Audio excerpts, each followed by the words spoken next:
If you had seen my first video on sagas, this is an example which I had given for choreography.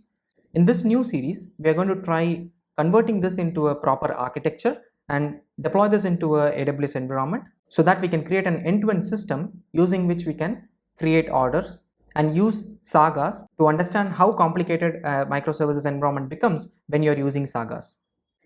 Since this is the first video in the series, let's try setting up some context. So we are going to see some requirements for this particular Saga implementation. First, we are going to look at the happy path for the choreography end-to-end implementation. Then we will look at a sad path with a payment failure example. Then we will look at another sad path using the preparation failed example so that we can see how we can do compensating transaction. And finally, we will look at the tech stack and the architecture of how we are going to implement this particular design. So how does the happy path look like? So we are going to have an order service. We are going to expose a simple API. I'm not going to design any UI as such in the current implementation. But if let's say once we are done with this end-to-end implementation, then we can extend it to have the UI, because this itself is going to take more videos because it's going to be multiple implementation, multiple microservices, etc. So I'll try to restrict the use case to cover the Saga implementation because that's what we want to learn. So this particular order service is going to expose a post endpoint, and once we do a post, it basically denotes that we are going to create a order. Now once a order gets created, it gets persisted into its corresponding database. So every microservice which we are going to see in this example are going to have its own database. This particular order service is going to publish the message saying order created into a corresponding queue for the payment service. So payment service is going to consume from a queue called as payment.updates, and it's going to consume an order created. Now you can ask me, Ajay, why are we going to create a queue? Because order service needs the payment to be synchronized, right? I know that it is necessarily not required in production to have a queue based system, but to understand sagas, I feel we should be using queuing systems across the system so that we can understand how complicated choreography can get, because we don't have a central system to orchestrate stuff. That's when orchestration comes into picture. So as a first, in this particular implementation, we will look at choreography. So we are going to use queues to interact between multiple microservices so that each microservice has its own state and its trigger for implementing it. Later, once we are done with this video, we will try to create sagas using orchestration, because orchestration is a central service, or we will have a central orchestrator which can go and publish messages into a common topic, or it can go and do some REST endpoints and orchestrate the whole system behavior.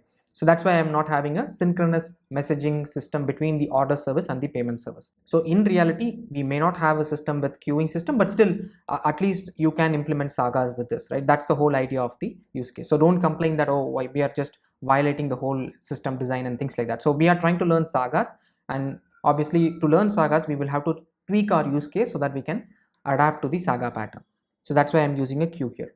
Now, once the payment service gets the order created message or an event, it does some payment information, it does get the order paid confirmation, and it just sends to two different sources. So one, it sends to the order updates queue, and it also sends something to the restaurant updates queue. So it's going to send the same message to both these queues, and both these microservices, the order updates are going to be consumed by the order service microservice, and the restaurant updates are going to be consumed by the restaurant service microservice, and they will do their own corresponding job. So order service in this case will just consume the message and then persist, so that if somebody does a get call to the order service, it can give them the order history or the order status. Now the restaurant service gets the update saying order is paid, so it gets order specific information. So the order specific information is given to the restaurant service. Obviously the restaurant service will not know what is the corresponding order, right? So restaurant service will internally call the order service to get the order specific information. So I will show that all in the implementation, but in the diagram I'm just not mentioning that. But yeah, restaurant service internally will do a REST call to the order service to fetch all the order specific information, or the other way is just pushing that message into the queue. But I don't want to do that. I'll just mention the order ID. So from the restaurant service, we will use the order ID to fetch the order information from the order service and then use it in the restaurant service. So we will look at that while we are doing implementation, but at a high level, this is what is going to happen. Now from the restaurant service, we are going to push the updates to the delivery update service and also to the order update service, saying that the order is prepared. Now that way, again, delivery updates is getting consumed by the delivery service, which will again update the order service once the order is delivered, right? So again, this is just a high level detail. We are not going to implement Swiggy or Zomato or anything as such here. We're just trying to learn Saga, and we are going to use 4 different microservices to do that, and we will have 4 different queues.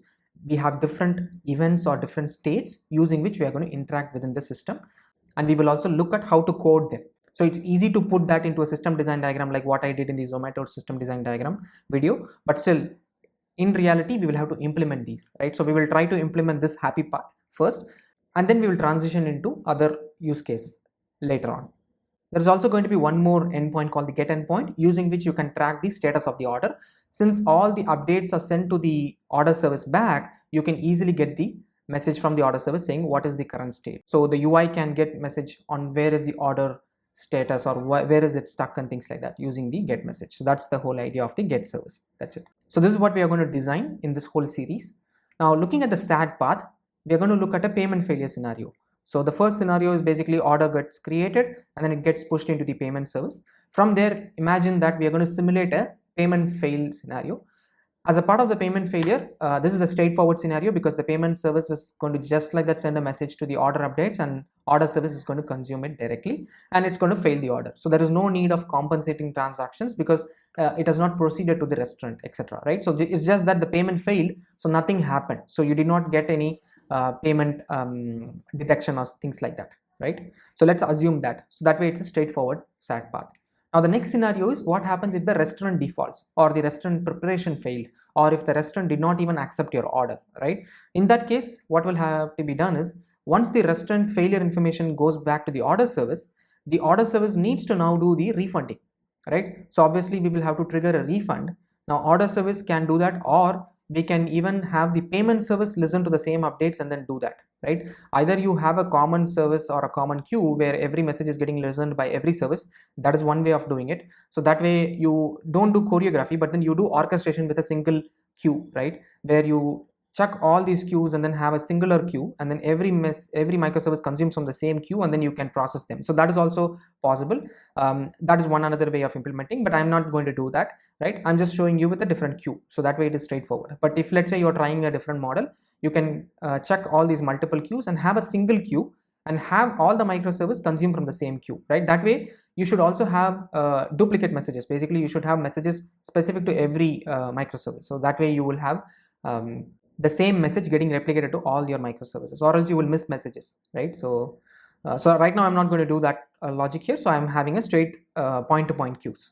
Now order service is going to react to this preparation failure message, and then it's going to say please refund payment which you had already detected to the payment service. Now payment service will say okay fine, I'll go and detect it and I will refund it. So once it is refunded, it's again sent messages to the order update, so that way it gets again updated to the order service. Now let's say what happens if the order did not get refunded after a while, again order service needs to re-trigger it and things like that. So you can do that kind of a logic in the SAD path. So this is what is called as a compensating transaction. So you would have seen that in the last video, but this is just specific to the payment scenario here. Now moving on to the tech stack. So what are the tech stacks we are going to implement this particular diagram with? Obviously we are going to use EKS for deploying this whole order service, and we are going to use Spring Boot to develop it because most of us like Spring Boot in this particular group. So I'm just going to use Spring Boot itself. If let's say within the middle of the video, let's say you think, oh, you want to do something in Python or Node.js, do let me know in the comment section below. I can try that as well. We can develop one particular microservice in a different stack, and then we can try that too, right? So we're going to use classic Spring Boot. For database, let's try using DynamoDB because that's a serverless database, and since we are going to deploy everything into AWS, I want to keep the database to be serverless. I don't want to have a RDS and then provision different databases for different microservices. Instead, with DynamoDB, you can have separate tables which have their own efficiency, right? So you can have different tables scaled in a different way. So I'm going to use DynamoDB for that particular reason here. For queues, I'm going to leverage Amazon SQS because these are point-to-point queues, and I'm using the point-to-point kind of an architecture here. So I'm going to use the Amazon SQS. Of course, you can use Kafka for it as well, but in this case, it's very simple. So I'm going to use SQS for it. Now, looking at the architecture overall, this is what it will look like. We're going to have an AWS account. We're going to create an EKS cluster. We're going to have SQS topics and DynamoDB tables.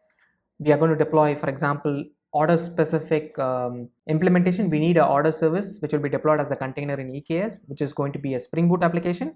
It will be having its own queue, which is order updates queue, which will be designed using SQS. We are going to create a new SQS queue. We will have a specific table in the DynamoDB called order, where all these messages are going to be persisted. Same way, we are going to have payment service, restaurant service, and delivery service, and their corresponding queues and the tables. So that way we have aligned all these in parallel with a similar kind of an implementation, so that it's easy also for us to implement it, right? So with Spring Boot, you can easily like replicate or reuse some of these concepts of connecting to queue, connecting to database, persisting, and things like that. So we are going to use similar kind of a pattern.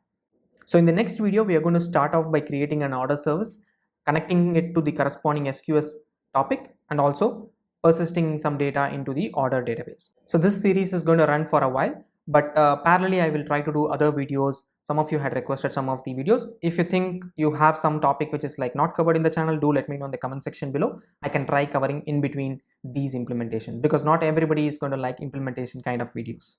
As always, if you like the video, go ahead and like it. If you haven't subscribed to the channel, go ahead and subscribe to it. Meet you again in the next video. Thank you very much.